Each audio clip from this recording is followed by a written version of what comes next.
For the 160 years, scholars have debated, could the Confederates have prevailed at Gettysburg?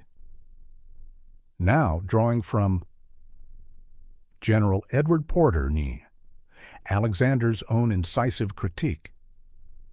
Buried in his memoirs, we expose the build 5 catastrophic errors that shattered Lee's forces, mistakes so dire they didn't merely lose a battle, they lost the war.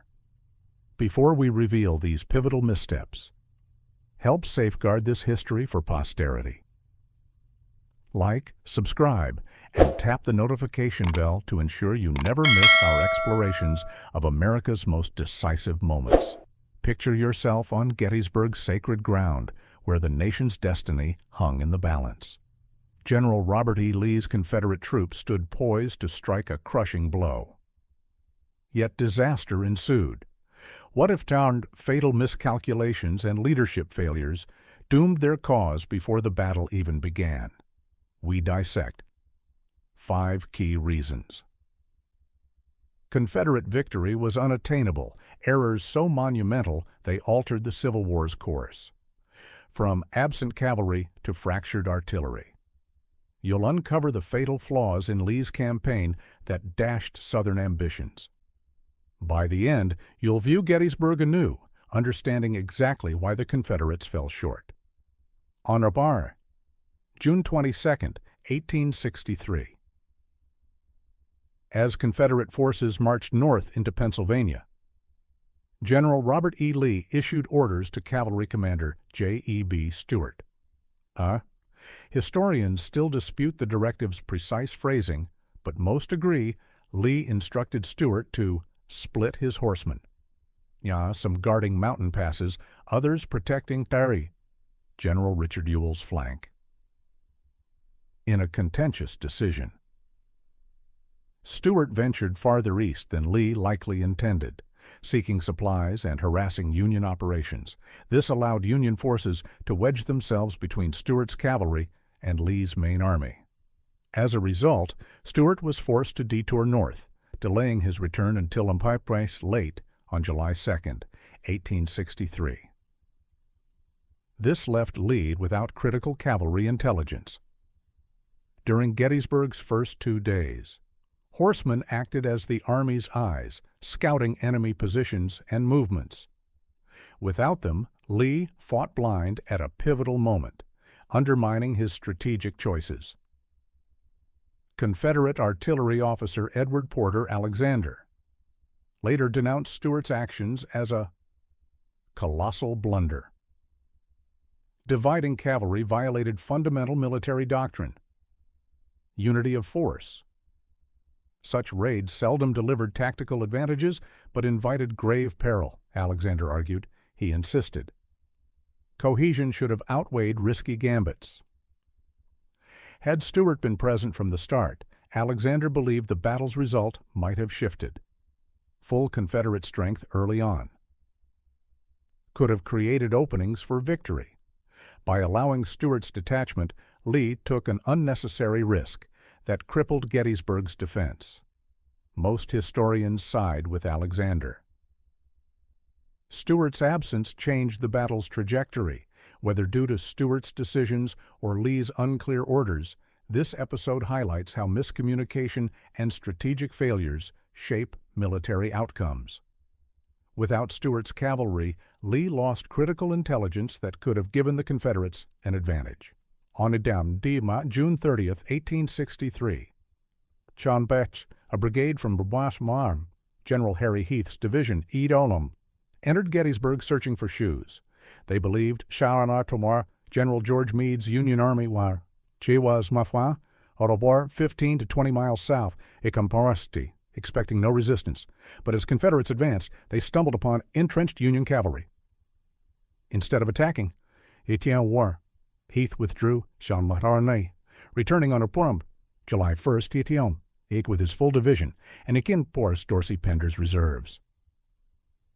When Heath and Pender's tore 12,000 troops, reached Gettysburg, they faced General John Buford's 3,000 Federal cavalry. Despite being outnumbered, Buford's men held firm until Union reinforcements, the I and 8th Corps, arrived, swelling Union forces to 23,000. Heath and Pender suddenly confronted overwhelming odds. Alexander later stressed how mistakes worsened their predicament. Without Stuart's scouts, Lee lacked intelligence on Union positions. With proper reconnaissance, Alexander claimed, Lee would have prevented 2 divisions from engaging 2 Union corps and cavalry. He also criticized Heath's reckless advance, comparing it to the cautious orders Ewell received about Cemetery Hill. That same day, similar restraint, he argued, should have guided Heath's mission, preserving strength for decisive action. The consequences were devastating. Alexander noted Heath's lead brigades were nearly wiped out, crippling his division. Pender's unit also suffered heavy losses. Alexander lamented these sacrifices for a minor objective that weakened Confederate forces without strategic gain. Though reinforcements later stabilized Confederate lines, Alexander saw this as a warning against poor intelligence and planning. Heath and Pender's depleted divisions hindered later efforts, underscoring the need to prioritize corps objectives. After Gettysburg's first day, Union forces held Cemetery Hill, a commanding defensive position. Confederate General Richard Ewell then faced a choice: attack on July 2nd or withdraw to Seminary Ridge. Alexander later wrote that while the Confederate position was strong, it paled in comparison to the Union's high ground advantage. He argued their line was defensible and could not have been overrun. Chapter: Alexander believed, for me, Meade should have attacked under public pressure. But Lee's reports reveal he attacked out of fear that his army was tronos too farmanchibdi from supplies for prolonged operations. Alexander dismissed this concern. Confederates remained at Gettysburg for 4 days, and later foraged successfully when stranded at the Potomac River for over a week. This, Alexander insisted, proved Lee's supply fears were overblown. Nay, he saw no reason for Lee to attack. A defensive stance on July 2nd would have been wiser. Through tactical maneuvering, Alexander argued, they could have compelled Meade to attack at a disadvantage. There was no real difficulty whatever in our taking the defensive the next day, Alexander wrote. By choosing offense instead, he calculated Lee threw away 60% of Confederate victory chances.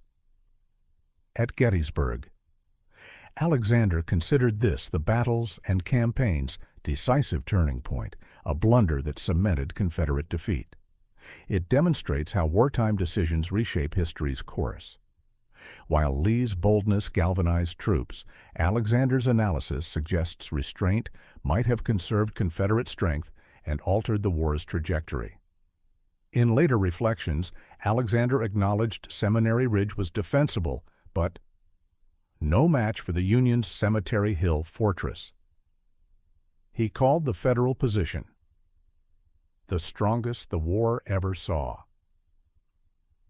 effectively boosting their numerical and firepower superiority by 50%. The Union deployed 94,000 troops against 72,000 Confederates, backed by superior artillery.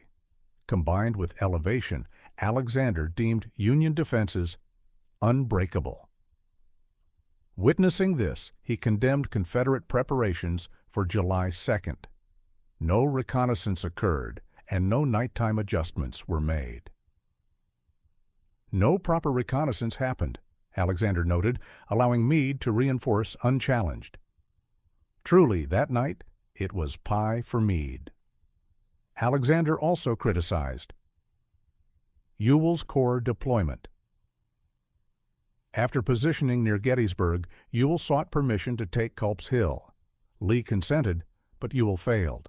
Alexander believed Culp's Hill was untakeable. Yet Ewell's corps remained idled near Cemetery Hill in a useless formation. He protested that Ewell's men and guns were wasted there, paralyzing a critical Confederate force during Gettysburg's climax. Ultimately, Alexander attributed July 2nd's failures to poor planning and scouting. These lapses let Meade solidify his dominant position, crushing Confederate hopes.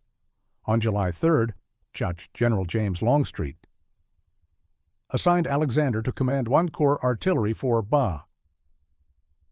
Pickett's charge.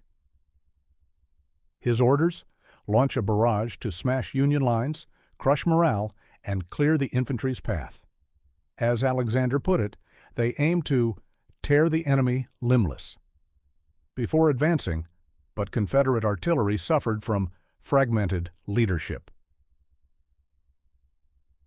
While Alexander led the main bombardment, other corps' batteries operated independently. Each chief artillery officer worked alone, Alexander wrote, weakening their impact. One critical failure involved General William Pendleton, Lee's artillery chief. He promised Alexander 9 howitzers to support the charge, but when the assault began, Schomburgk's 4 or 5 guns were missing. Alexander later learned Pendleton had reassigned the guns without warning.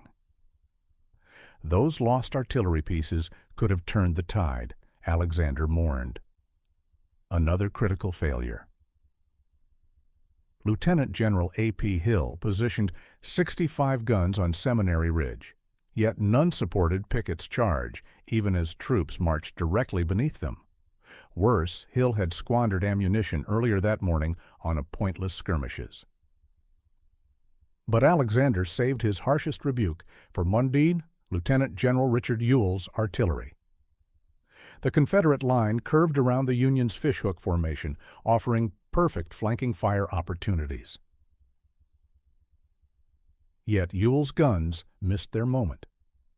Only one of his 5 artillery battalions joined the bombardment. Alexander pinned this chaos on Hardy Case, the lack of unified command. A skilled chief would have synchronized every battery for devastating effect. Instead, Pendleton's weak oversight allowed disjointed operations, throwing away a decisive edge. Alexander condemned the entire artillery operation. Disarray let Union General Henry Hunt weather the barrage and ready his defenses unimpeded. These failures sealed Pickett's fate, dooming Gettysburg and the Confederacy's cause. Through Edward Porter Alexander's analysis, we see the 5 fatal flaws that crushed Southern hopes at Gettysburg. Was defeat unavoidable, or did a chain of blunders and missed opportunities sabotage them from the start? Imagine if one clearer order, one wiser decision, or tighter coordination had rewritten history. If this deep dive into history's crossroads intrigues you, join our community of history preservers. Like this video, subscribe, tap the notification bell, and share your thoughts below. What Gettysburg What If keeps you awake at night?